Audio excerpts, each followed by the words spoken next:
আমি তো জাহিদুর রহমানকে বলি, ভারতের সঙ্গে আওয়ামী লীগের চুক্তি নিয়ে জাহিদুর রহমান যে কথাগুলি বলছে, এখন ভারতের জায়গায় গেলে আমেরিকাকে প্রতিস্থাপন করেন। জাহিদুর রহমান বলে যদি থাকে পর্যালোচনা করব, পর্যালোচনা করে কী হবে, আমার বাতিল করবেন? সুশীল কুশীল এগুলি কেউ অর্থ বহন করে না আমার কাছে, যে যার মতো কথা বলবে। এখন মনে করেন আমি বেসিক্যালি কি, আমার পরিচয় আপনি কি দিবেন? আমি সারা জীবন সিনিয়রটা কেন বলেন, কেন সিনিয়র? সবাই তো সাংবাদিক। আপনি যেহেতু আমার মাথা পাকছে, অনেকদিন ধরে সাংবাদিকতা করি, এই জন্য করেন। তো অনেকদিন মানে কতদিন করলে সিনিয়র? এটি নিয়ে কিন্তু বেশ প্রশ্ন আছে। কোনো মাপকাঠি আছে? মাপকাঠি কিন্তু নাই। কাজে আমাকে যদি আপনি, আমি কি সবাইকে বলবো ভাই আমাকে আপনি সিনিয়র বলেন না, তাহলে কি আমি জুনিয়র সাংবাদিক? খেয়াল করেন, এখন সাংবাদিক বললে তার আগে একটা জুনিয়র সিনিয়র লাগে, তখন প্রত্যেকটা মানুষ মনে হয় যে কেন যেন তাকে আলাদা একটা ক্যাটাগরিতে ফেলাইতে হবে। দরকার নাই তোর ভাই, সবাই শেষে সাধারণ নাগরিক।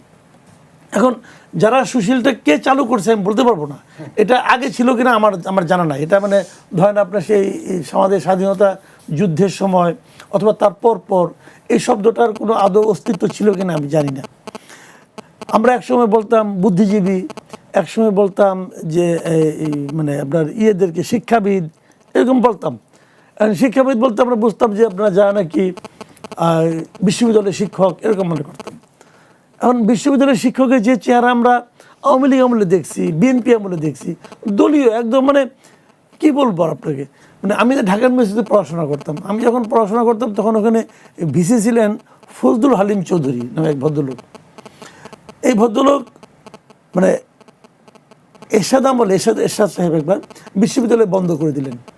তো উনি বললেন যে আমি হলাম ভিসি, আমার সঙ্গে আলোচনা না করে আপনি বিশ্ববিদ্যালয় বন্ধ করলেন কেন?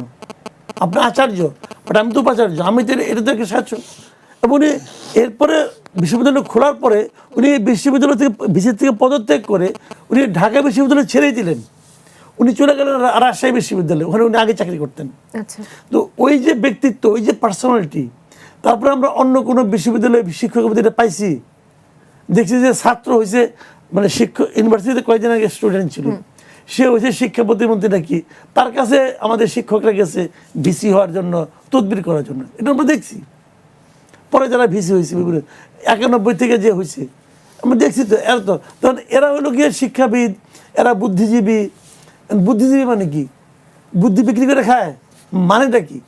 এই সমস্ত বিশেষণ আসলে অপ্রয়োজনীয় বিশেষণ। এই বিশেষণগুলি দেওয়াই হয় কিছু লোককে, আমার যেটা মনে হয় যে পরোক্ষভাবে অপমান করার জন্য দেওয়া হয়। কোনো দরকার নাই তোরে ভাই। ঠিক আছে, যেহেতু সুশীল বললে আসলে যেহেতু পরোক্ষভাবে অপমান করা, এই সুশীল শব্দ ব্যবহার করে আমার একটা প্রশ্ন ছিল, সেই শব্দটি বাদ দিয়ে সে প্রশ্নটি আপনাকে করছি। প্রধানমন্ত্রীর তথ্য সম্প্রচার বিষয়ক উপদেষ্টা ডাক্তার জাহিদুর রহমান বলেছেন, যুক্তরাষ্ট্রের সঙ্গে হওয়া বাণিজ্য চুক্তি বাতিল নয়, বরং সেটি পর্যালোচনা করবে সরকার। তো সুশীল শব্দ যেহেতু বাদ দিয়ে দিয়েছি, বলি সমাজের একটি বড় অংশ এটি বাতিল চেয়েছে, কিন্তু এই যে সরকার পর্যালোচনা চাচ্ছে, এই দুটোর আসলে কনফ্লিক্ট তৈরি হবে কিনা, বা আসলে এই যে পর্যালোচনা কি যৌক্তিক কিনা? শুনেন, এই জাহিদুর রহমান সাহেব উনি তো একসময় টকশো করতে আপনাদের এখানে এসেছেন। তখন টকশোতে যারা বসেন সাধারণত আপনারা একটা প্রশ্ন করেন, প্রশ্ন কমন না পড়লেও তো একটু কথাবার্তা বলে মাঝে মাঝে ঘুরে। পরীক্ষা হলে কি হয়, প্রশ্ন কমন না পড়লে প্রশ্নটা ছেড়ে দিয়ে চলে আসি। তো এখানে তো ছেড়ে দেওয়ার কোনো উপায় নাই। আপনি আমাকে প্রশ্ন করলেন, বলতে পারবো ভাই প্রশ্ন কমন পড়ে নাই, প্রশ্ন বদলাই দেন, এটা বলতে পারবো? কেউ তো বলে না। অনেকদিন তো টকশোতে অ্যাঙ্করিং করেন, কেউ বলে না কিন্তু। তো তখন কিছু না কিছু একটা বলে। তো জাহিদুর রহমান সাহেবেরও ওইটা হয়েছে, উনি এখন সরকারে গেছেন, এখন এই প্রশ্ন ওনার কমন পড়ে নাই। এখন কমন না বলে কিছু যেটা বলতে হবে, বলতেছে পর্যালোচনা করার সুযোগ আছে। তারপরে পর্যালোচনা করেন না কেন? আপনার সুযোগ আছে কি না আছে এটা আপনি কেউ জিজ্ঞাসে? এই ঘটনা ঘটছে 9 তারিখে, ফেব্রুয়ারি 9 তারিখে। এতদিন পর্যন্ত যদি থাকে কিছু একটা যেটা নাকি আমাদের ভালো না, তো যদি আছে কি না আপনি দেখেন না কেন? আপনি বলেন যে আমাদের স্বার্থ বিরোধী কিছু আছে কি নাই, আপনি একদিন দেখেন নাই? পত্রিকার একজন রিপোর্টার, একজন মানে লেখক, সে এটা পর্যালোচনা করে একটা রিপোর্ট লিখলো, আপনি বলেন না কেন যে রিপোর্টটা ভুল, এই রিপোর্টটার ওই পয়েন্টে ভুল, এটা বলেন। আপনি বলতেছেন যে যদি কিছু থাকে সেটাকে আমরা পর্যালোচনা করব। তো যদি কিছু আছে কি না আছে এটা কে খুঁজবে? আমি খুঁজবো নাকি আপনি খুঁজবেন? আপনারাই খুঁজবেন। আপনি কি এখন পর্যন্ত পর্যালোচনা করে কিছু পাইছেন? কোনো ভুল পাইছেন, ভালো পাইছেন? সেটা করেন না কেন? এইগুলো হলো কি ওই প্রশ্ন কমন না পড়লে যেটা হয়, মানে আর্টসের মানে জানি ভাই বোট শিখা গেছে গরুর রচনা। এখন গরুর নিয়ে ওই আপনার নদীর পাড়ে দাঁড় করাই দিয়ে আসে, যদি ওটা এক বলে দুই দিল। নাম্বার পাওয়া যায় হ্যাঁ, আর কি, এরকম। তো উনি এই কাজ করতেছেন। তো এটা হয় কি মানে মানে যখন নাকি মনের ইচ্ছা মানে আপনার নিজের চিন্তার বিরুদ্ধে কিছু বলতে হয়, মিথ্যা কথা তো বলতে হবে। বানায় বানায় বলে কি বলবে? এগুলি বলে। আপনি দেখবেন জাহিদুর রহমান এখন কিন্তু কোনো টক শোতে আসেন না, উনি একা আসতে চান। বলে যে আমাকে একা নিতে হবে। তো একা নিলে আপনার সঙ্গে আলাপ করে লাভ কি? কি লাভ? না, আমাদেরকেও বলেছেন এই কথা। এই যে একা আনতে হবে ওনাকে, ওনাকে একা না হলে উনি আসবেন না। আরো একটা কেন উনি কি প্রশ্নের হয়েছে? ছোট করে উত্তর ওনাকে জানতে একা আনতে চাই। হবে। সেটা আমি অনেক হচ্ছে- মন্ত্রীকে বলতে টকশো করতে দেখছি, মন্ত্রী আসছে, অন্য সাংবাদিক আসছে, অন্য একজন আসছে, উনি কথা বলতেছেন, তা না ওনার ইজ্জত যাবে। ওনার ইজ্জত যাবে কি হবে? উনি একা আসলে পরে আসলে ভয় পায়। ভয় পায় এই কারণে কি যে ভয়? আপনি মনে করেন অ্যাঙ্কর, কি ভয় পাচ্ছেন উনি? ভয় পেলে যার সঙ্গে আসবেন সে যদি এমন কোনো বেমাক্কা কোনো একটা লজিক দিয়ে বসে, তার জবাব তার কাছে নাই, তখন সে কি করবে? পরে গভর্নমেন্ট বলবে যে এত জায়গায় যাও, কোনো যাইও না। তো চেহারা দেখানোর একটি ইচ্ছা আছে, যাইতেও চায়।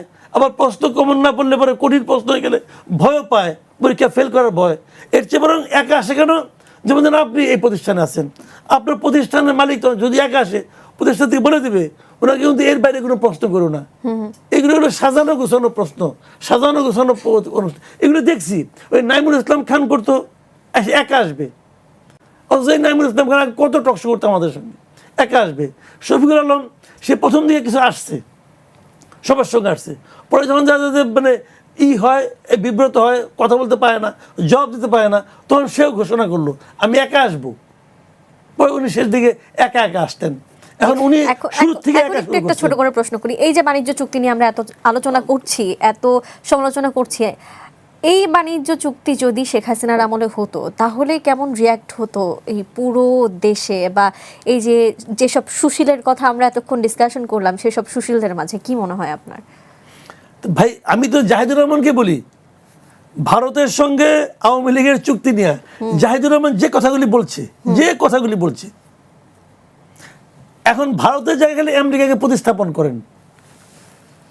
বরঞ্চ আমি তো এইটাও বলি যে ভারতের সঙ্গে মানে আওয়ামী লীগের যে চুক্তি, যে সমস্ত চুক্তিকে আমরা গোলামি চুক্তি বলি, অমুক বলি, আর একটা ছিল না 25 বছরের গোলামি চুক্তি বলছিলাম, তো ওইগুলির সঙ্গে তুলনা করলে এটা তুলনা করি, আমরা পাচার করছি তেল গ্যাস, ওইটা যদি আমরা যদি ওগুলির সঙ্গে এটা তুলনা করি, এই আমেরিকারটা, তাহলে ওইটা তো নবজাতক শিশুর মতো এটার সামনে।